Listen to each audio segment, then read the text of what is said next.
तो गाइस मैं हूं अंकित और आप दिख रहे हैं रेसलिंग फैंस नेटवर्क। तो गुंथर ने एक बार फिर से बीस्ट इनकॉर्नेट ब्रॉक लेसनर को चैलेंज कर दिया है एंड इस बार देख के लगता है कि वो सही में रेसलमेनिया 40 के अंदर लेसनर को फेस करना चाहते हैं। तो एक ऑफिशियल चैलेंज गुंथर की तरफ से आ चुका है ब्रॉक लेसनर के लिए। अभी तक ब्रॉक लेसनर की वापसी नहीं हुई है, अभी लेसनर एब्सेंट ही है, लेकिन वो रूमर है कि बहुत ही जल्दी वापस आ जाएंगे एंड जब वो वापस आएंगे तो शायद वो गुंथर के साथ फ्यूड कर सकते हैं।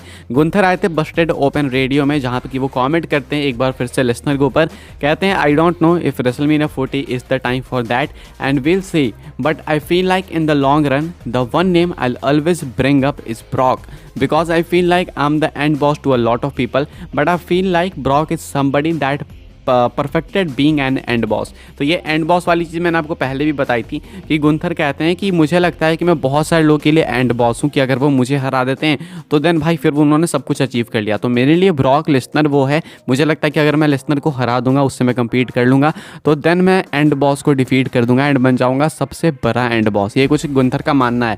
कहते हैं कि मैं श्योर नहीं कह सकता कि रेसलमेनिया 40 इसके लिए टाइम है या फिर नहीं, लेकिन हाँ मैं ज़रूर से लेसनर को फेस करना चाहूँगा वहाँ पे। इसके बाद बुली रे जो कि बस्टेड ओपन रेडियो में ही थे, उनका ही शो है, वो जो है इस चीज़ के ऊपर रिएक्ट भी करते हैं एंड काफ़ी एक्साइटेड भी दिखते हैं इस चीज़ के ऊपर कि हाँ ये मैच होना चाहिए। तो एक तरीके से ऑफिशियल चैलेंज जो है गुंथर की तरफ से आ चुका है बीस्ट इनकॉर्नेट ब्रॉक लेसनर के लिए एंड काफ़ी टाइम से रूमर था कि रेसलमेनिया में लेसनर वर्सेस गुंथर हो सकता है एंड अभी जो भी चीज़ें होगी वो काफ़ी इंपॉर्टेंट है। जितने भी सुपरस्टार्स कुछ टीज करेंगे उसका कुछ ना कुछ सेंस बनेगा बिकॉज रेसलमेनिया सीजन स्टार्ट होने वाला है। आप कह भी सकते हो कि स्टार्ट हो भी चुका बिकॉज हम लोग रॉयल रंबल के लिए ही जो है आगे बढ़ने वाले हैं अभी। तो ऐसे में रेसलमेनिया सीजन में ये सारी चीज़ें इग्नोर नहीं करी जा सकती हैं एंड गुंथर अभी एक तरीके से ऑफिशियली चैलेंज करते हुए दिखते हैं बीस्ट इनकॉर्नेट ब्रॉक लेसनर को रेसलमेनिया 40 के लिए। अब क्या आपको लगता है कि ये मैच होना चाहिए एंड अगर ये होता है तो क्या ये टाइटल मैच होना चाहिए या फिर नॉन टाइटल मैच? मेरे अकॉर्डिंग शायद ये नॉन टाइटल होगा, लेकिन टाइटल भी होता तो मुझे कोई दिक्कत नहीं है। बाकी आप लोग अपने थॉट्स बता सकते हो जरूर से कमेंट करके। आगे बढ़ते हैं गाइस, बात करते हैं अगली स्टोरी के बारे में जो कि अपनी जुड़ी हुई है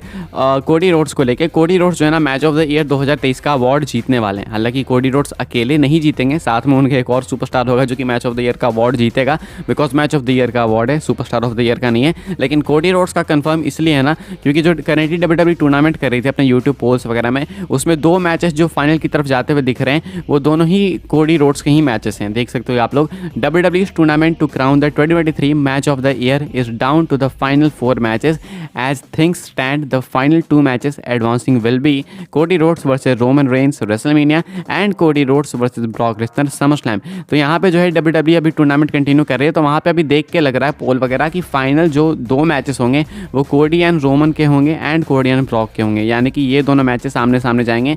Roman Reigns versus Cody Rhodes from WrestleMania 39 and Brock Lesnar versus Cody Rhodes SummerSlam 2023 का मैच। तो ऐसे में इन दोनों में से कौन जीत सकता है आप लोग कमेंट करके बताना। मेरे अकॉर्डिंग कोडी वर्सेस रोमन का रेसलमेनिया मैच इस चीज़ को जीत जाएगा, मुझे ये लगता है। अब मैं देखो लॉजिकल बात करता हूँ, जब रोमन रेंस पोल में आएंगे एंड उनके साथ कोडी रोड्स रहेंगे प्लस उसमें रेसलमेनिया का नाम जुटेगा तो उसमें ही ज़्यादा वोट्स पड़ने वाले हैं। हालांकि टफ कॉम्पिटिशन होगा, लेकिन अगर फ़ायदा है यहाँ पे किसी का तो कोडी रोड्स का है, दोनों हाथ में लड्डू है। अगर लेसनर वाला मैच भी जीतता है तो भी उसमें कोडी जीतने वाले हैं एंड अगर रोमन रेंस के साथ वाला मैच जीतता है तो भी उसमें कोडी रोड्स को ही विक्ट्री मिलने वाली है। तो कोडी रोड्स की विक्ट्री तो निश्चित है, तय है। मैच ऑफ द ईयर का अवार्ड ऑलमोस्ट कंफर्म है कि कोडी के हाथों में जाने वाला है। बाकी कोडी के साथ कौन शेयर करेगा इस अवार्ड को वो देखना होगा, क्या वो रोमन रेंस होंगे, क्या वो ब्रॉक लेसनर होंगे, ये एक चीज़ जो है जो करेंटली क्वेश्चन के अंदर है। लेकिन अभी के हिसाब से आपको क्या लगता है, आप लोग चाहो तो कॉमेंट करके बता सकते हो। एंड क्या इसके अलावा आपको लगता है कि कोई और मैच डिजर्व करता था इस ट्रॉफी को जीतना या फिर इस अवार्ड को जीतना?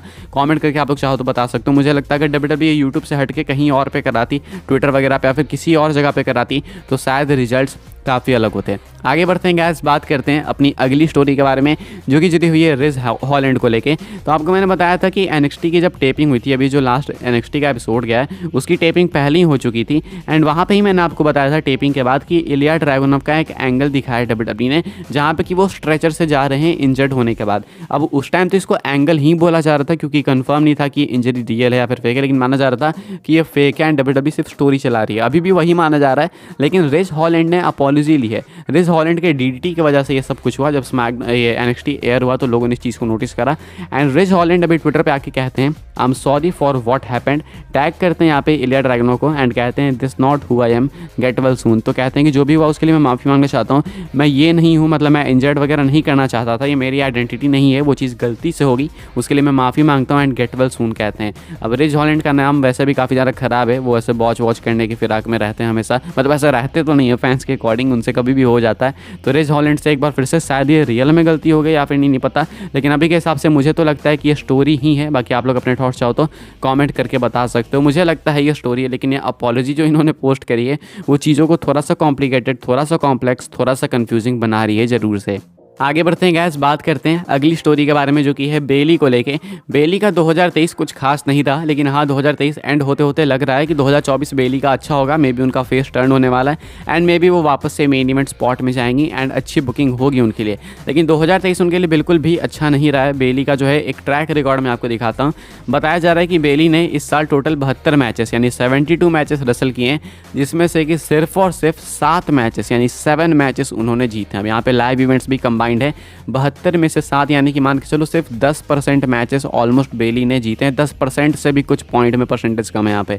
तो बेली के लिए 2023 काफ़ी ख़राब रहा अगर आप डेटा देखोगे तो। हालांकि साल एंड होते होते लगता है कि 2024 में इनकी बुकिंग अच्छी होगी, वो लग रहा है। WWE प्लान्स वगैरह चेंज करते तो वो अलग बात होगी, लेकिन हाँ अभी के हिसाब से बेली का ट्रैक रिकॉर्ड काफ़ी ज़्यादा ख़राब दिख रहा है। अब 2024 में क्या रूमर्स है, 2024 में रूमर्स है कि डैमेज कंट्रोल से अलग होंगी बेली। वो रेसलमेनिया के आसपास ही हो जाएगी चीज़, मे बी रोयर रंबल में ही हो जाए, कोई नहीं जानता है। एंड उसके बाद हो सकता है कि मे बी सासा बैंक्स आगे हेल्प करे बेली की। अगर ये चीज़ नहीं भी होती है तो भी बेली का बेबी फेस टर्न होगा एंड मे बी वो रेसलमेनिया में जाके विमेंस चैंपियनशिप ईओ स्काई से जीत भी जाएंगी। तो अभी के हिसाब से दिख तो रहा है कि 2024 बेली के लिए अच्छा हो सकता है, क्योंकि बेली डिजर्व भी करती है। बेली ने पैंडेमिक एरा के टाइम WWE को बहुत ही सपोर्ट किया था अपने परफॉर्मेंस से। बहुत ही बेली उस टाइम पे लाइमलाइट में थी, हील कैरेक्टर के साथ, हील पर्सोना के साथ ही। लेकिन अब टाइम है कि बेली को वापस से उस स्पॉट पे डाला जाए एंड मे बी अब बेली आपको बेबी फेस कैरेक्टर के साथ कुछ बेटर करते हुए 2024 में देखने को मिलेंगी।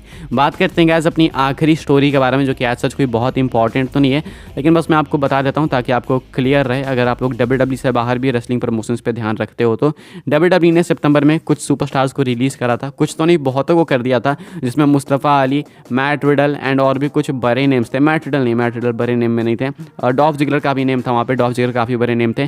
सेल्टन बेंजामिन का भी नेम था। तो ये जो जितने सुपरस्टार्स थे, एलायस वगैरह, ये सब जो है अब बन चुके हैं फ्री एजेंट। कल अगर आपको याद हो तो मैंने आपको बताया था कि टॉप डॉलर एक पोस्ट करते हैं, ट्वीट करते हैं WWE को थैंक्स करते हुए एंड कहते हैं कि कल से टॉप डॉलर के लिए एक मान के चलो भाई नया करियर स्टार्ट होने वाला है। तो फैंस को लगा था कि वापस से WWE में आएंगे, लेकिन मैंने आपको बताया था कि चांसेस है कि शायद इनका जो नॉन कम्पीट क्लॉज है वो खत्म हो जाएगा एंड इसके बाद ये जितने भी सुपरस्टार्स हैं ना वो ऑफिशियली फ्री एजेंट बन जाएंगे। तो आज ये चीज़ हो चुकी है। Dolph Ziggler, Mustafa Ali, Matt Riddle, Shelton Benjamin, Rick Boogs, Dana Brooke, Dabba Kato, Elias, Quincy Elliott, यूलिसा लियोन, ये पता नहीं कब रिलीज हो, पता नहीं चला मुझे, Mace, Mansoor, Riddick Moss, Shanky Singh, Top Dolla and Aliyah, ये सारे के सारे हो चुके हैं फ्री एजेंट्स एंड ये रिलीज़ हो चुके हैं अपने नॉन कम्पीट क्लॉज से। यानी कि अब ये किसी भी प्रमोशन में जा सकते हैं, चाहे वो AEW हो, MLW हो, NJPW हो, फलाना ढिमकाना, कोई सी भी प्रमोशन हो। ये कुछ एक अपडेट है गाइस। फिलहाल इस वीडियो के लिए कुछ अपडेट से न्यूज़ है। वीडियो को लाइक करें, शेयर करें, सब्सक्राइब करें चैनल को, ताकि आने वाले टाइम में आपको और भी ऐसी WWE की न्यूज़ रूमर अपडेट्स मिलते रहे। फॉलो कर सकते हैं आप लोग मुझे इंस्टाग्राम एंड ट्विटर पे, लिंक आपको मिल जाएगी डिस्क्रिप्शन में। ज्वाइन कर सकते हैं व्हाट्सएप चैनल को, उसके भी लिंक है डिस्क्रिप्शन में। मिलता है नेक्स्ट ऑफेयर काफ़ी इंटरेस्टिंग वीडियो में।